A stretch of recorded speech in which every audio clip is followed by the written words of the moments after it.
Okay, ladies and gentlemen, this is Laser Haas here for Social Internet News Network. That's right, we're here to report their sin. Right now, there's a sin going on with the Whistleblowers Conference in Washington, D.C. We just had a news break about the fact that the Ministry of Justice overseas in England has pointed out that only 1 in 700 cases of fraud actually get convictions. We also know, as a matter of fact, during the Jay Clayton era as head of the SEC, that enforcement's dropped in half. These numbers are staggering, but it explains why whistleblowers are being ignored.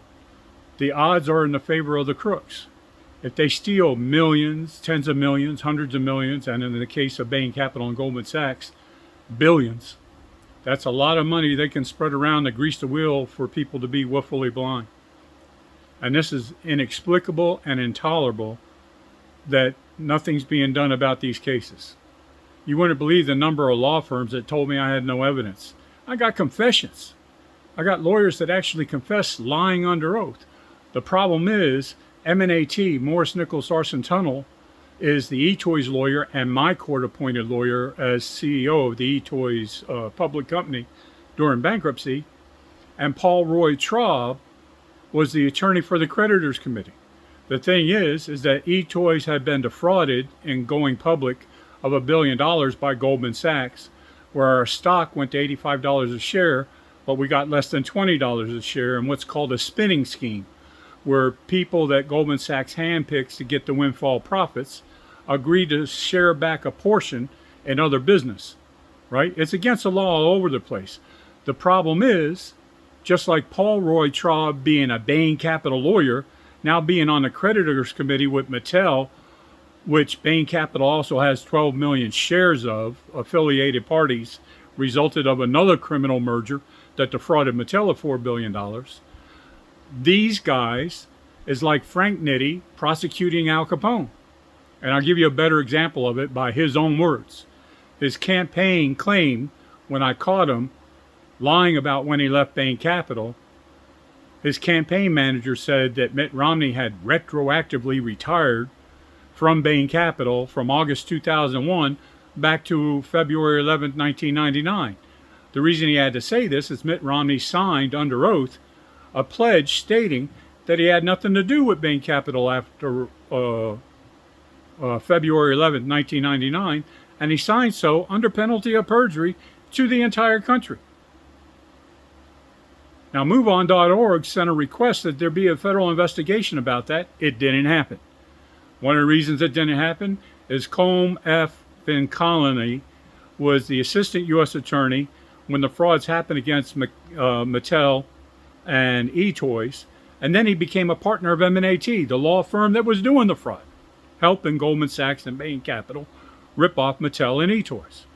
And then when they offered me a bribe, because I had a felony conviction when I was a teenager, and my family was small-time organized crime people, then when they turned around and offered me a bribe thinking I'd take it, and they found out they were wrong, I turned it down and reported it, then Colm Connolly left M&AT and became the U.S. attorney that presided over Goldman Sachs, Bain Capital, and M&AT fraud cases. So nothing happened. No prosecution happened. They also did the same thing in Minnesota. Assistant U.S. Attorney James Lackner was head of the criminal division, while his brother, Marty Lackner, was partners in the Tom Petters Ponzi. You didn't hear anything about that either, right? You didn't hear the fact that the criminal division in Minnesota was turning me down for years and trying to get Paul Traub and Mark Dreyer arrested. Well, they did arrest Petters. They did arrest Madoff. They did arrest Ed O'Kuhn. They did arrest Mark Dreyer, who was also Tom Petters' Paul Traub partner, right? But they didn't touch Goldman Sachs and Bain Capital, who Traub had arranged to get the ownership of Fingerhut right before the FBI raided Tom Petters' Ponzi. Now, the feds in Minnesota actually are on the public record stating that Paul Traub was control partner of Tom Petters' Ponzi. And Paul Traub's confessed deliberately lying under oath in the eToys case. But M&AT partner Colm Connolly was arranged to be the U.S. attorney, So no prosecutions in that case. Marty Lackner, of course, didn't prosecute his brother. And by the way, his brother wound up dead before I could meet him. Found dead in the closet, 40 years old, a wife, 3 kids, no note, right? Okay, not prosecuted, not indicted for a year. That alone speaks volumes. There's hundreds of questions that beg. Why did he commit suicide, if he actually did commit suicide? What emails between him and his brother? When did Minnesota DOJ know? When did the Minnesota DOJ inform Washington, D.C.? And why was there never, ever a public integrity person appointed over the case?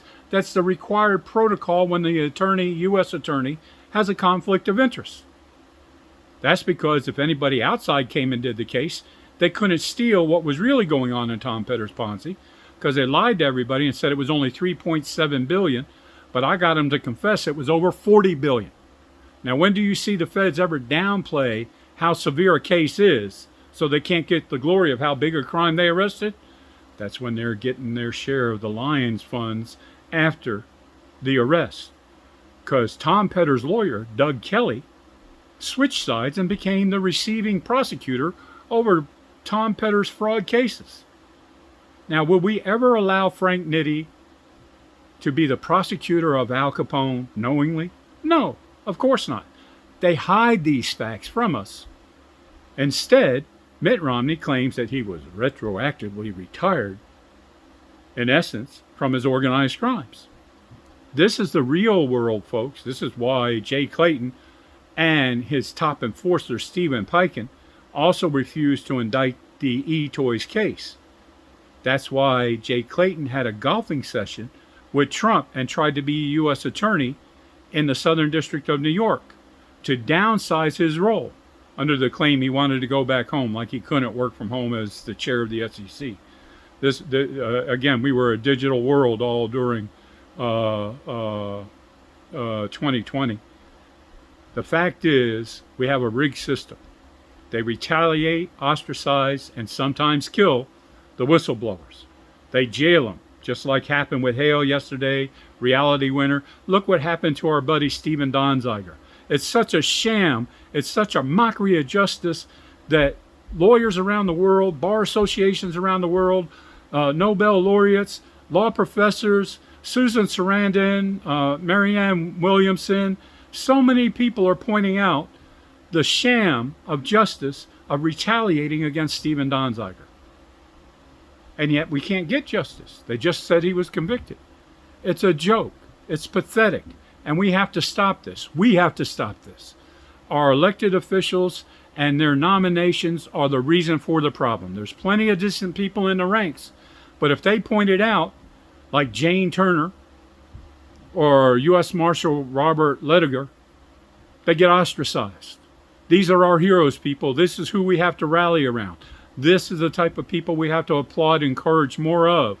We have to stop this issue where only 1 in 700 fraudsters get prosecuted. That's absurd. The numbers say that you should actually get training to be a crook, that they should have a national fraudster Ponzi schemer conference instead of a whistleblowers conference. Because like Mark Kenney, the trial attorney in our E-Toys case said, all we had to do was make Traub special counsel. And we could have avoided all this mishigosh about him being questioned about his conflicts of interest. How is it that a federal prosecutor's trial attorney is looking for ways to circumvent the law for crooks? That's because they're rewarded for doing so.